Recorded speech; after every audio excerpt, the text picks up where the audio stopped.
நீலகிரி மாவட்டத்தில் கனமழை நீடித்து வரும் நிலையில் பள்ளிகளுக்கு மட்டும் விடுமுறை அறிவிக்கப்பட்டிருக்கிறது. முக்கிய செய்தியாக பார்த்துக் கொண்டிருக்கிறோம். கூடுதல் தகவல்களை செய்தியாளர் வில்லியம் வழங்க கேட்கலாம். வில்லியம், வணக்கம். முழு விவரங்கள் என்ன? வணக்கம். நீலகிரி மாவட்டத்தில் வானிலை ஆய்வு மையம் எச்சரித்தது போலவே நேற்று முன்தினம் இரவு முதல் தொடர்ந்து கனமழை பெய்து வருகிறது. குறிப்பாக இரவு நேரங்களில் கனமழையும் பகல் நேரங்களில் விட்டு மிதமான மழையும் பெய்து வரும் நிலையில் இன்று காலை அதிகாலை முதலே தொடர்ந்து மழை பெய்து வருகிறது. குறிப்பாக உதகை, குன்னூர், கூடலூர், பந்தலூர் உள்ளிட்ட பகுதிகளில் தொடர்ந்து மழை பெய்து வருவதால் ஆங்காங்கே மரங்கள் விழுவதும் மண் சரிவதுமாக ஏற்பட்டு வருகிறது.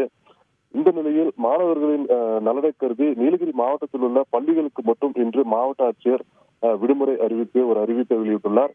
மேலும் மழைக்காலங்களில் மக்கள் பாதுகாப்பாக இருக்க வேண்டும் என்றும் மக்கள் தங்குவதற்கான தற்காலிக தங்கும் முகாம்கள் தயார் நிலையில் உள்ளதால் மக்கள் தேவைப்படும் அந்த தற்காலிக தங்கும் முகாமில் தங்கிக் கொள்ளலாம் எனவும் ஒரு அறிவிப்பை வெளியிட்டுள்ளார்.